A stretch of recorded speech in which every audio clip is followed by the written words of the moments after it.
and welcome to the show. So, what's been happening? Well, the fuel shortages rumble on. No end to the fuel crisis, with drivers in parts of eastern and southern England still struggling to fill their tanks. Oh, whoa, whoa, whoa, whoa, whoa.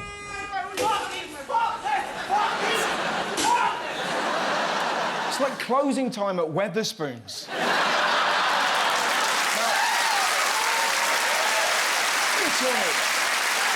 Unbelievably, Boris Johnson said this. On the forecourts, the situation is stabilising. Stabilising? I think this guy puts it best. No, no, no, no, no, no, no, no, no, no, no. We're completely fucked, completely fucked. We're completely fucked. Yes, we are. And we're not helping. Did you know 5 times as many people as usual in the UK put diesel in their petrol engine? Apparently they were confused because it's the same colour. So's whiskey and apple juice. You don't fill up babies with Jack Daniels. Some people weren't even filling up cars.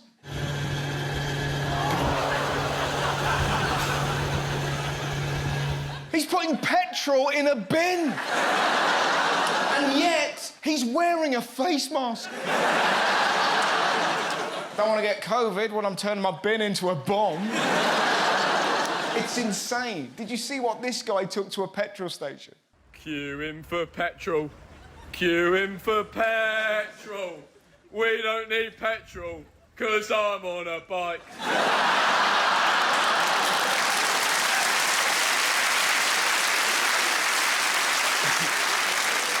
Was he finished? Oh, no. I'm on a horse. I'm on a horse. I don't need petrol, 'cause he runs on carrots. What is he going to do next week? I'm on a Boris. I'm on a Boris. We don't need petrol. He runs on bullshit.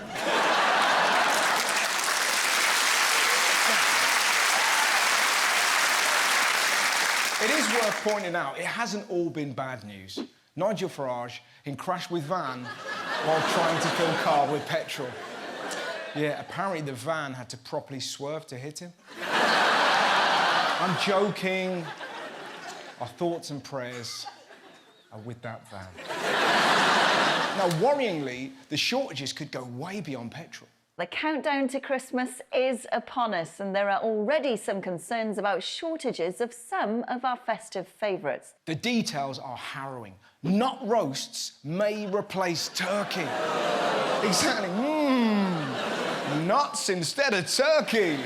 Where's the gravy? We don't need gravy. We've got mud and tears. It's so depressing. Christmas without turkey's like grown men that call their mum mummy. It's just not right. And it gets worse. Beer could be in short supply. You feel that noise?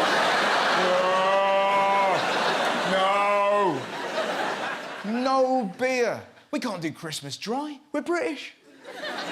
Our Decembers are so wet, Cardi B could write a song about it.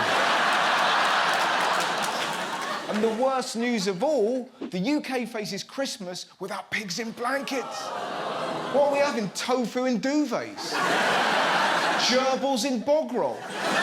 Stop crying and eat your rat pancake.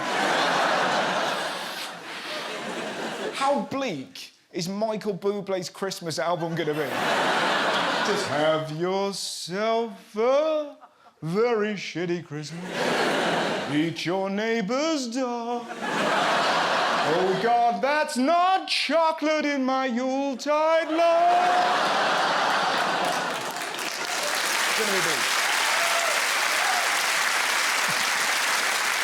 So how is the government going to save Christmas? By enticing foreign truck drivers, of course. The government is offering 5,000 temporary visas to try and help plug the gap, but not everyone is biting. No, they are not. I cannot leave my work for 3 months visa, no. No, thank you. This guy was given the most boring voiceover ever. I do not think anyone would want to relocate 3 months just to help British sort out their Christmas. They can get fucked. Seeing Britain's pain makes me happier than the time my van hit Nigel Farage.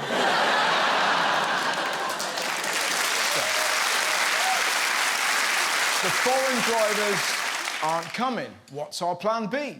The UK government to make HGV tests easier. Just make the test simple. Apparently, it's only got one question, and this is it. Congratulations! You're a lorry driver! Now go and save Oh, he's hit an old lady. Tell you what, it's a tough time for drivers. First, you've got to find petrol, then you've got to avoid this lot. Climate protesters caused chaos on the M25, blocking slip roads, leading to enormous tailbacks. Protesters want the government to commit to insulating homes and claim this is the only way. When they release us from the police cells, we'll come and do it again. And we'll come and do it again. And we'll come and do it again. So, did they win the public over?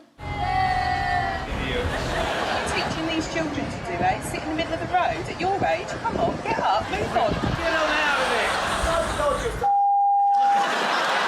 Get up, you twat! But the problem with climate change, we clearly need to do something. Unfortunately, the people trying to raise awareness are people like this. Please, with me now. Sound the alarm like the blackbirds. How does that help? Nobody's going, well, I was going to buy a diesel car, but then I saw a prick dressed as a blackbird. Can you imagine if David Attenborough saw that? Here we see the drama students. Where's the pride of fucking lions when you need them? And they don't just dress up. Extinction Rebellion demo left 120 tons of rubbish on London streets. They left it filthier than my mum's mind when she's watching Luther.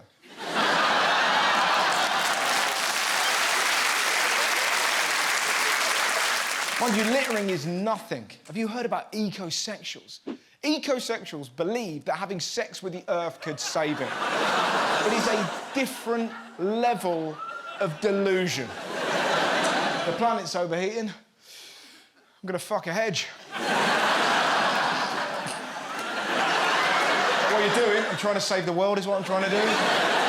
How about a bit of respect, Maureen? No, you're mad. In case you don't believe me, here's an ecosexual in action. I call upon all orgasms that have ever happened in the fucking United States of America. And bring all that energy, all that orgasmic energy here tonight. I mean,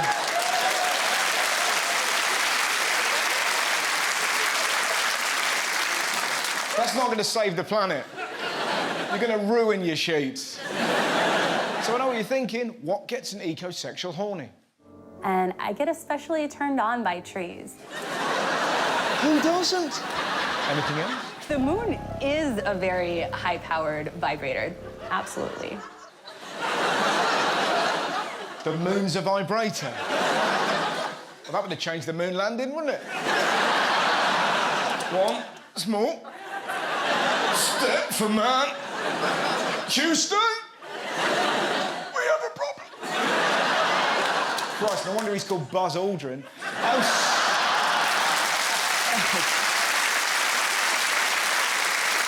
Now, elsewhere last week, it was the Labour Party conference. The Labour leader, Sir Keir Starmer, delivers his first in-person speech as leader to his party's annual conference. But what was the media focused on? The deputy leader's language. Angela Rayner has refused to apologise after branding Tories scum at a Labour conference event on Saturday. She called Tories scum? That's how normal people talk.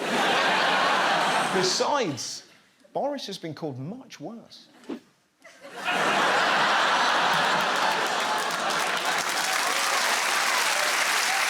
Everyone uses spicy language. Let's not forget what an MP said about Jacob Rees-Mogg.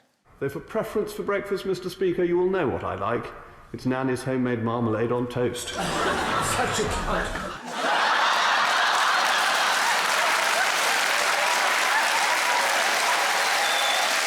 Now, obviously, the story you can't ignore this week is the Met Police's appalling reaction to the murder of Sarah Everard by a serving officer.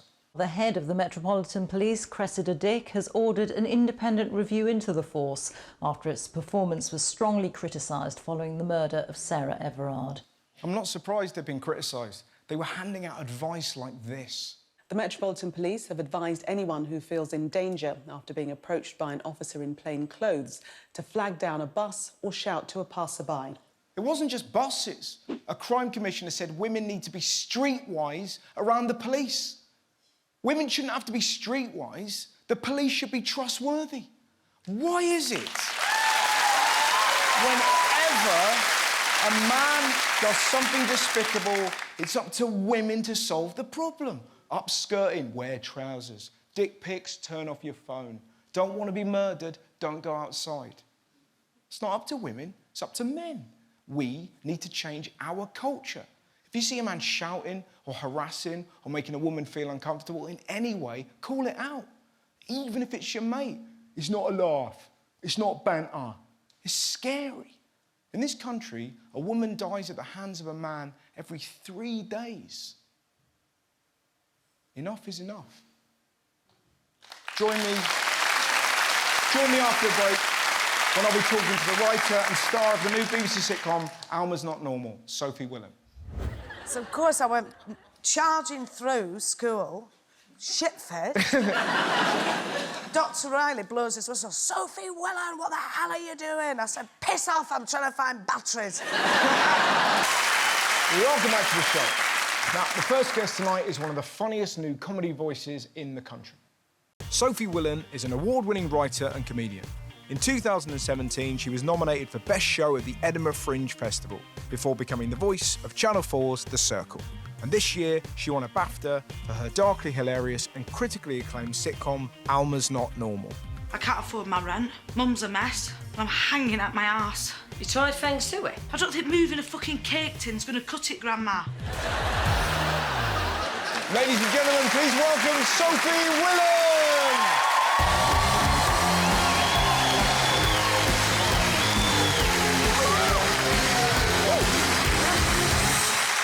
Hello, mates. Hello. These are a lot comfier than they look.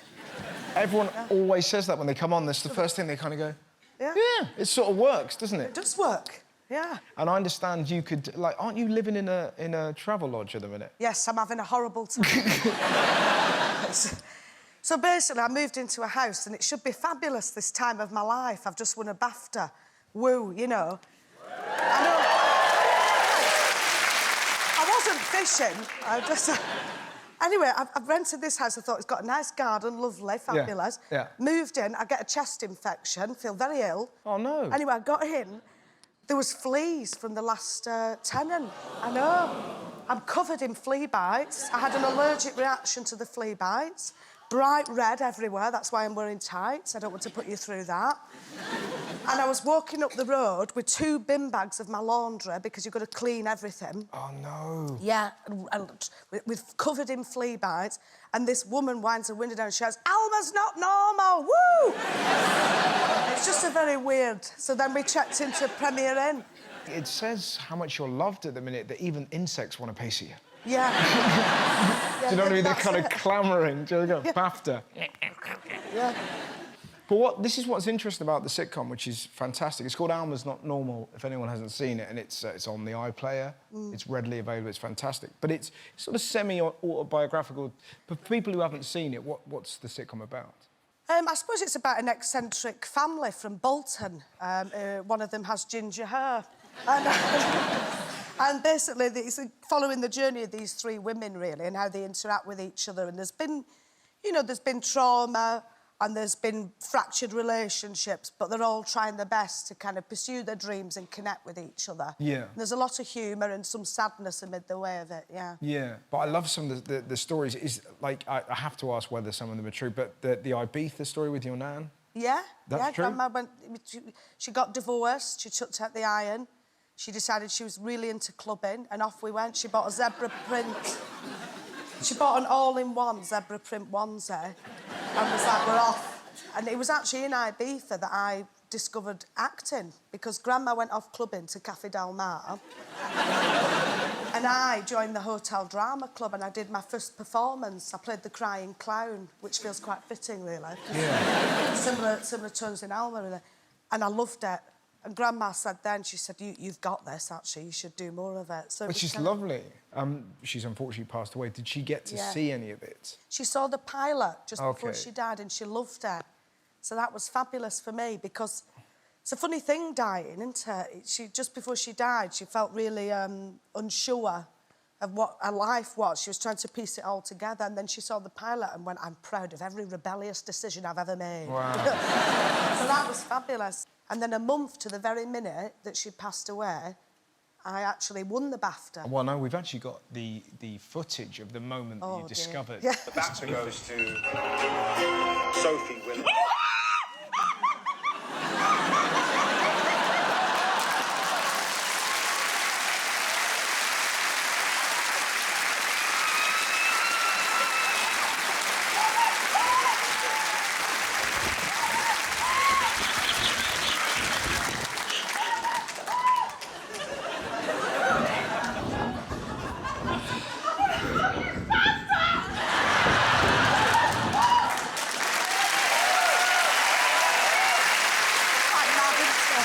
It's great, though, but it's so nice to see somebody have, like, a genuine reaction. Yeah. Like, because normally, like, I want to thank my God and my agent and all that. Meanwhile, there's you going, fuck it up! I woke up all the neighbours' kids. I had to go and say to them, I'm really sorry, but I've won a BAFTA. I'm sorry. Yeah, it was weird, yeah. The other, I've got to ask, is the story about you being suspended, is that real? Is that true? I did get suspended for arriving drunk in a bikini. Yeah. How old were you? I think I was about 15. Yeah. But anyway, it was a very hot day in Bolton. They only come once a day. You know, you really have got to make the most of it. Anyway, we had a big ghetto blaster, right? And we're drinking this beer.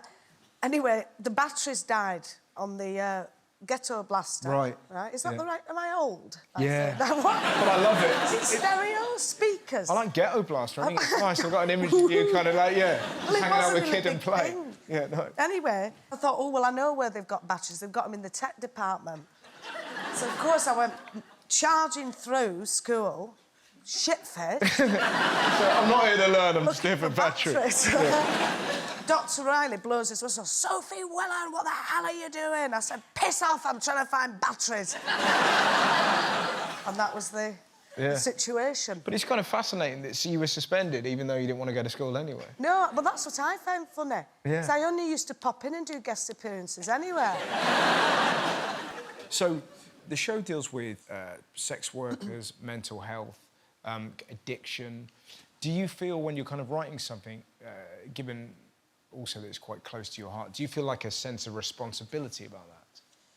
I think I feel a responsibility to be honest as possible, nuanced, and fucking funny, Russell. Yeah. Because these subject matters always get really bleak when people write about them, but when you live them, they're actually quite funny when you're in them. This is it. And what's funny, I think, is very often it's the fucking curtain twitchers. Yeah. They go, oh, no, you can't. No, there's certain things you can be funny about, and I'm afraid that's not one of them. And you're like, get fucked. Yeah. Like, but it's just that true thing of, like... And it is therapeutic, isn't it? Yeah. So I always think people who are nervous to laugh at these issues are people who've never lived them. Yeah. Because if you've lived them, they're not as terrifying to you. I had a commissioner not commission Alma a few years ago because he said, oh, female heroin addicts are not funny, they're frightening. How wrong he was. But also, it's such a ridiculous... Oh, what, have you been an arse some, have you? Yeah. Like, what the fuck are you talking... Like, do you know what I mean? He's been to Eton, he's never Yeah, met of one. course. That's what's happened. Yeah. There's just this idea. No, we've done some research, and female heroin addicts aren't fun. It's just like you've never met one, man. Yeah. Oh, my God. It's very specific as well. Yeah. So you were actually in social care? Yeah, I was in foster care, yeah. I had a few different sort of placements, yeah. And what I loved as well, you had a lot of care leavers who were kind of working on the sitcom. Yeah, so I set up a training scheme. Yeah. Well, Expectation BBC were brilliant at facilitating a training scheme where they were paid to be on the production. So they could do line production or set design, and they'd get paid. Because I think it's all right doing these training schemes, but if you're not going to pay anybody, then working class people can't join in. That happens a lot with stand-up early doors. It's like, what, you're just going to travel anywhere for free? Exactly. So I think challenging that and providing the money so that those things can happen. And one girl just went straight on. She's now on a Sky series. Might be in this bill. It could be this. Yeah. Yeah, so she went straight. She was fantastic and has gone straight on to a second show. Well, of course, yeah. Yeah. Amazing. Yeah. Presumably not to be too wanky, but seeing somebody that has been, you know, successful in the world of entertainment, having come from that world, must be massively inspiring. Well, that's why in episode 5 I wanted to be dead honest about it, because I think that the danger is that you become like a hero of the story and then people go, oh, well, I don't feel like that. And so I wanted to show Alma when she gets her records back, you know, she gets really drunk, she tries to steal a kebab, she gets arrested. I'm going to have to ask you. I didn't. OK. But I have woken up in a prison cell on 2 occasions when I was 18, actually. It was a bad year. But that's all behind me now. So that's good, isn't it? But I think I wanted to be honest, because I think there's this idea that you're fabulous and you're sorted and you've always had it all sorted. And actually it takes time, doesn't it, to figure it all out for any young person, never mind when you're coming from that background. So I wanted the optimism, but I wanted to be really honest about it. So when I work with care leavers, they often try and present I'm doing really well. So I always try and break that down a bit and say you don't have to be perfect. The need to perfect and present happens a lot. And I always want to say most 18-year-olds make mistakes and you're no exception. So please feel comfortable to be honest with where you're at, you know. Amazing. That was absolutely brilliant. Ladies and gentlemen, the wonderful Sophie Willan.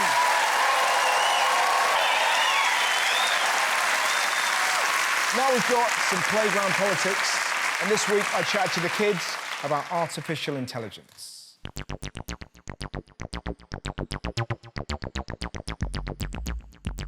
Do you know what AI is? No. Nope. If I were to give you the first word, artificial... Ice cream. Artificial ice cream. A smart, intelligent computer. It's very good, very close. It's artificial intelligence. Yeah, like it could develop human emotions. Yeah. If your best friend was a robot and you didn't know, would that bother you? Hell no. Not for me, to be honest. Not for me, I love robots. Except if it's an evil one, of course. How would you know whether it was good or evil? Because, red eyes. Red eyes. That's exactly what I was about to say. Red eyes for that evil and blue eyes for good. Wow, you two are in sync. Yeah, we can read each other's mind. Well, let's have a go at that. What's he thinking about? About history. I know it. Would you like to have your own robot? I would like a robot because it can literally clean up everything and clean up my poop.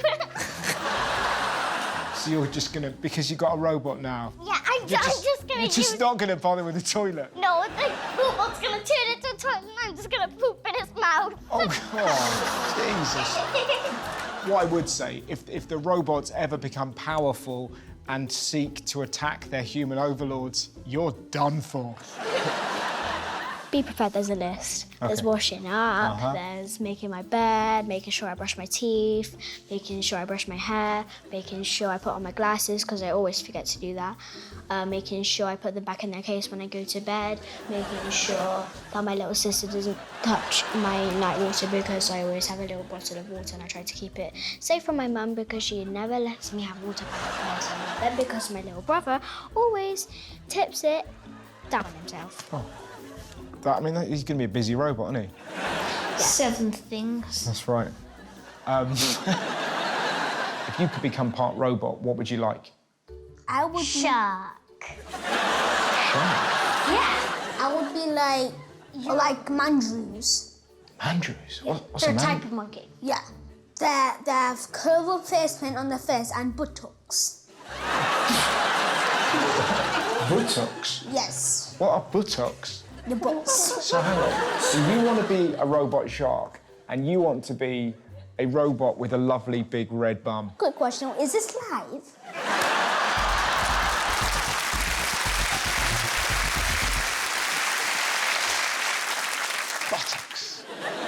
This week on the Spotlight, we've got the absolutely brilliant stand-up, Mr. Andrew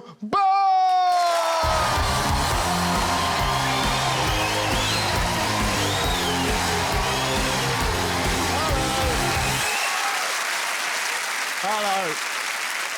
Yeah, no, thanks for that. No, I needed it. Needed that. I had a dent to the ego the other night. Me and my wife were in bed together, right? She rolled in for a cuddle. I remember thinking, that's a bit 2016, isn't it? Then suddenly, she said, oh, I've got to get off. Your heartbeat's getting on my nerves. Your heartbeat is getting on my nerves. Just the sound of me living pisses her off. Been married that long now, I've got no friends. I haven't. All we do is visit married people. What do you think of this? There's a couple we know, right? Bloke's 50, he's married a 30-year-old. Now, this is how I know he's not my proper friend. We go around there, I'm expected to not make any jokes about that. Right, if that was your best mate you grew up with, you would say the most offensive thing you can think of. If he cries, it's a bonus. No, we're sat there all night making grown-up conversation, just going, oh, the house prices in this area are unbelievable, aren't they? I know, disgusting, isn't it? Do you know much? A three-bedroom... Just sat there all night in my brain thinking, when you were 20, she was a baby. What?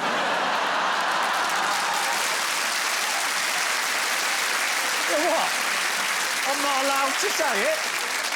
Well, you'll be happy to know, everyone, recently, I cracked.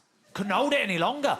What happened was, went round there, he'd just done a speed awareness course. That week, been done for speeding. Couldn't stop myself. Say, oh, yeah, what did you do? 15 or 30?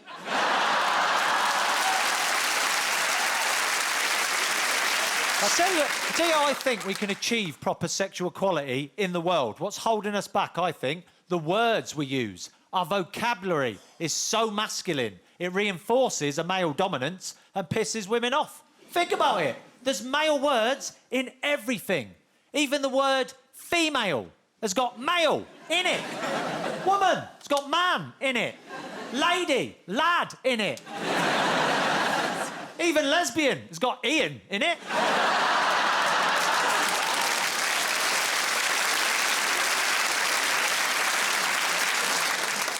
And Les. Every job title's masculine. Policeman, fireman, postman. What do postmen deliver? Mail.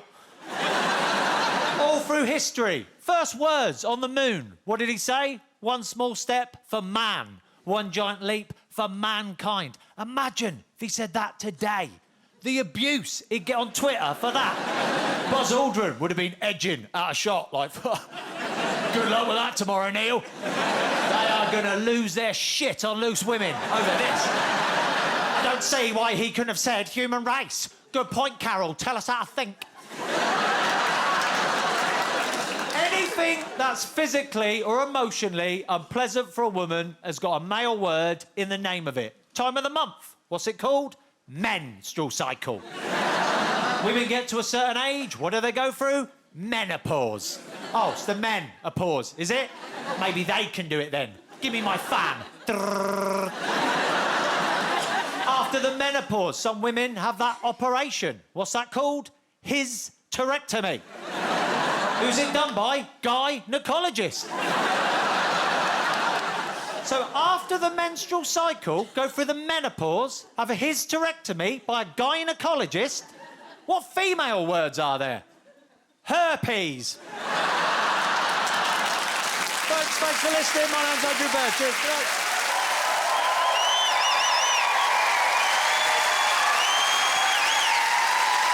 Ladies and gentlemen, the wonderful Andrew Bird!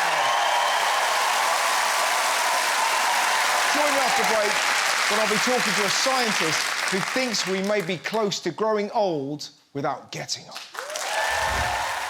In order to get a sort of clinically relevant dose of spermidine, you'd have to consume 100 to 200 ejaculations per day. And I mean, you would extend your life. But you'd spend that extra time wanking. Yeah. So I'll go back to the show. Now, my final guest this week is a scientist who believes we're on the verge of discovering the fountain of youth. Andrew Steele is a physicist, biologist, broadcaster and author.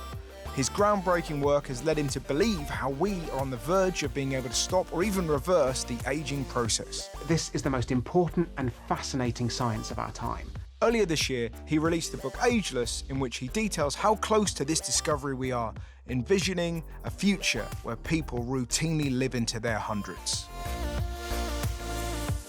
Ladies and gentlemen, please welcome Andrew Steele!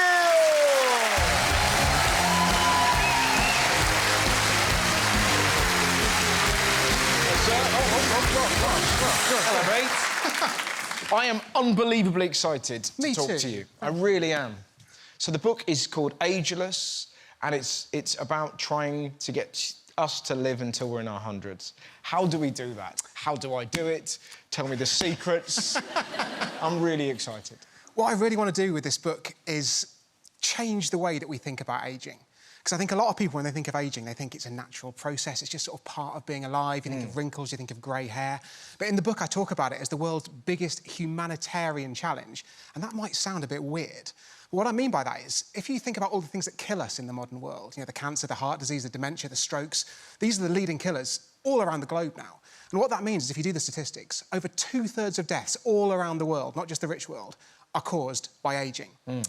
That could be quite a depressing book based on that, couldn't it? But actually, there's a really exciting kernel of truth in this, which is that science is on the verge, as you say, of developing treatments that can slow down, can reverse the ageing process. We've got dozens of different ways to do this in the lab. And what I'm really excited is to get these things from the lab into humans. And we've already got the first clinical trials starting now. Yeah. And that means we can get drugs that could prevent cancer, prevent heart disease, prevent stroke, all of these things at once, and maybe the wrinkles and grey hair at the same time. Why are you so obsessed with it? Because I can feel that obsession. I'm the same. But mine is sort of born through fear. Like, as in, I'm scared of death. So I'm kind of trying to ward it off for as long as possible. Mine is born through statistics. Okay. So I started out as... So statistics and madness. OK. I started out with a PhD in physics, and I eventually changed career because of a graph. And the graph looks a bit like this. It's a very simple graph, but it's a bit of a morbid one. OK. So along the bottom, we've got how old you are. Yes. And up the side, we've got your chance of death in that year. OK. Now, everybody knows that old people are more likely to die, but just how much really shocked me. So the curve looks a bit like this. Just look at that. I'm going to go through some of the numbers to sort of break that down a bit. So things start out pretty good. Yeah. When you're 10, your odds of not making your 11th birthday are less than 1 in 10,000. Yes. And what that means is that 10-year-olds are the safest humans in the history of our species. Yes. So if you're ever worried, just put a load of 10-year-olds on your body. You're basically impregnable. Yeah, exactly. Armour. So when you get to my age, I'm 36, and that means I've got about a 1 in 1,000 chance of dying in any given year. OK. And I like those odds. Because imagine that continued for the rest of my life. Yes. I'd be 1,036 on average. Yes. Obviously, that does not continue. Yes. So by the time I reach your grand old age, Russ, yes, I'm going to have odds of death of about 1 in 750. Ooh. So it's still not bad. So 5 years, and I've lost... So there's 250 more chance. You can really see what's going on is humans have a risk of death that doubles every 8 years. Yeah. So when you're our age, it's doubling. It's not that... You know, these numbers are still quite small. 750 is all right, isn't it? Yeah, it's not great. But by the time... By the time we're 80, if there have been no advances in medicine, you'll have a 1 in 20 chance of not making your 81st birthday. Yes. And obviously, you can see this graph just keeps on going. Yes. So, you know, you look at this as a human and you're terrified. You're absolutely right, the fear. Yeah. So that's the problem for humans. Our risk of death doubles every 8 years. And what that really means is we think of ageing as this inevitable fact of life, but there are loads of animals that don't age. And honestly, I think there are probably more out there. We just haven't had time to look yet. So scientists are basically trying to discover the secrets of all these animals. And then what are we talking? Are we talking like an injection, a pill? Like, what are you trying to get from those beasts? How are you going about that? So the idea is, inside all of our bodies, there are loads of different processes going on. Yeah. In the book, I break it down to 10 what are called hallmarks of the ageing process. And these are the cellular, the molecular changes that cause your body to age, cause you to get wrinkly, cause you to get frail, cause you to get increased risk of disease. Yeah. And I think actually the best way to explain this is an example. One of the hallmarks is the accumulation of what are called senescent cells. So senescent is just the scientific word for old. Yeah. So these cells, they accumulate in your body as you're getting older. Yeah. And unfortunately, they seem to drive the ageing process. So the more of them you have, the more risk of disease you're at, the frailer you get, and so on. So what's really exciting is we've got these drugs, they're called Synalytic drugs. These are drugs that can kill the senescent cells and leave the rest of the cells of your body intact. Right. And so we've given these drugs to mice aged 24 months, which is like 70 in sort of human years, as it were. Yeah. And these mice basically get biologically younger. So they live a bit longer, which is obviously good, but they don't live longer in ill health. They're healthier. They have less cancer, they have less heart disease, they have fewer cataracts. They're less frail, so they can run further and faster on the tiny little mousy treadmills they use in these experiments. Yeah. They're more curious, so you plonk them in a maze. An old mouse is often a bit anxious, doesn't really want to explore. Given some of these Synalytics, some of that youthful curiosity is rejuvenated. And honestly, they just look great. Like, if you look at the animals that have the drugs, they've got better fur, they've got plumper skin. What this really shows us is that these senescent cells, they're a driver of the whole ageing process. It's not just the lifespan, it's not just the cancer, it's not just the frailty, it's not just the cosmetic stuff. Yeah. It's all of these things at once. And so that's the real dream of anti-aging medicine. Well, totally. So it moves just beyond kind of cosmetic. Exactly. Now, here's the big question. Have you taken this pill for yourself? Do you know what? Not yet. And I think it's because we just got to wait for the clinical trial data to come in to try and find out, how this is going to work in humans. It's only going to be a few years before we'll start to know. We might have the first real anti-aging drugs that can slow down the aging process. So you think, even in the next 10 years? Yeah, definitely. And there's a thing that I was intrigued about called spermidine. Is that right? Spermidine is something that can potentially extend lifespan. And it was actually originally discovered, as the name implies, in sperm. So there was a scientist, a Dutch guy called Antony van Leeuwenhoek, and in the 17th century, he developed one of the world's first microscopes. And so what are you going to do? You're a guy, it's the 17th century, you got one of the world's first microscopes. Obviously, he looked at his own spunk. And so, number one... The Dutch, eh? He discovers the sperm cell. Nice. Yep. But number two, he notices that as the spunk is drying out, these little crystals... Listen, those are his words. I noticed that the spunk is drying out. Go on. There are these crystals forming. Yeah. And he called them spermidine. And we've obviously been studying this compound in the intervening centuries. And we found that people who consume the most spermidine, not like that, people who get the most spermidine in their diet, so things like, there's a lot of it in soybeans and cheddar cheese and mushrooms, they seem to live longer than people who get less spermidine. Back up.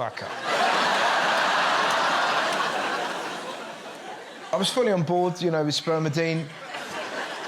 Mushrooms was the big take-home for me. The spermidine, isn't it? The spermidine in mushrooms. Yeah. It's a really... Although it's called spermidine, because that's where it was first found, it's all over nature, so there are loads of different places you find it. Oh, I see. So that's the good news, because that's obviously... Right, mate, yeah. I don't want to seem foolish, but I don't think I'm alone in feeling that it felt like... Yeah. So I'm a stats nerd, so I obviously did crunch the numbers. If you want to grow your own, so to speak... Yes. In order to get a sort of clinically relevant dose of spermidine, you'd have to consume 100 to 200 ejaculations per day. And I don't know about you, but I reckon that's at least 2 or 3 hours. Yeah. So what that means then is... Yeah. I mean, you would extend your life. But you'd spend that extra time wanking. Yeah. Imagine if there is a heaven and God goes through your highlight reel of like, so Ross, you got to 41 and you really changed direction, didn't you? And for those who kind of can't wait for the tablets and maybe don't like mushrooms, are there kind of practical steps that people can go through to kind of extend their lives? There definitely are. There's lots of really good stuff, and there's a chapter of health advice in the book. And I think it falls into sort of 2 categories.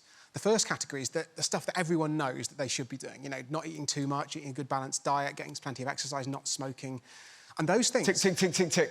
Good man. These things are like, I've been really excited. What about fasting?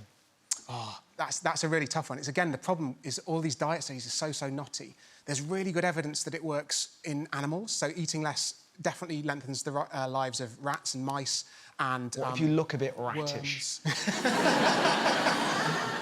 The challenge is all the studies in humans have been too short to generate a really plausible conclusion. And the other issue is that if you eat less, there are side effects as well. So all medicines obviously have side effects. And so, people who do this for an extended period of time, they report the hunger never goes away. So it's not as though you get used to it. You feel cold all the time. And it also has an impact on your libido. So that might be good for some people, but I guess it depends how much you like food and sex. Yeah. There's a common joke in the ageing biology community about fasting, which is that it might not actually make you live longer, but it'll definitely feel like longer. The most important thing you can do for you to live a long time, for your friends, for your family to live a long time, is to spread the word about ageing biology. And that's why I wrote this book, because I really want to tell people, you know, this isn't sci-fi, this is real science happening in labs all around the world right now. This could make everybody live longer, healthier, happier lives. And I really think that sort of raising that profile, trying to get some more funding into ageing research is the way we're going to solve this problem. So intriguing. Thank you so much for coming on the show. Ladies and gentlemen, the wonderful Andrew Steele. Funny tonight, it's good deeds. And the story of a woman who survived domestic abuse and is now helping others do the same. Hi, I'm Naima. I renovate domestic abuse survivors' homes for free. I qualified as a plasterer in August 2020. A lady contacted me in January to go and do some plastering in her home. There was holes in the walls, there was no carpets, there was no lighting. And the more she spoke to me, she told me about the abuse that had happened in her home. She'd been going through it for 10 years and she finally fled that situation, but she needed help. I witnessed it as a child. When I was growing up, I saw what it did to my mum and I saw what it did to our family. I didn't want her to pay for the work because she had 4 children, so that money should be used for them. I realised that it wasn't just her that needed help, there were so many others. So I started to put the fundraiser together, and this is where it began. The fundraiser has raised $68,000 so far, which is going to enable us to help so many more people. I was in an abusive relationship. He was demolishing the house gradually. When I actually split with him, I just lost everything. I plucked up the courage and sent Naima a message. She came round after a couple of days and she said to me how bad it was. She's organised to do the house up, and we're just in the process at the moment. She's just been such a wonderful person. She's given me confidence again. I didn't actually know there were so many nice people in the world. All sorts of tradespeople are coming on board now to try and help these survivors, and it's throughout the whole country. We're working with British Gypsum to develop a training course for survivors to get into the trades. The Eastleigh Training Academy is one of 4 that we have physical locations up and down in the country. We've got a big, diverse workforce that usually pulls on local communities. When they saw what Naima was doing, the emails started flying. Have you seen what this girl's doing, what she's working on, and can we support? Any course that she wants to come on up and down the country in our network of academies, she can come on the course. And then the team have designed a specific bespoke patch and repair course, a basic course, but for the survivors that she works with. If it kindles a spark of interest in construction as a career, we'd love to support that, and we'd like this to be the beginning of that journey. We set up a charity and it's called Rebuilding Lives UK. Our goal with this charity is to enable people to get their power back, so hopefully then they can recover from the traumas that they've undergone.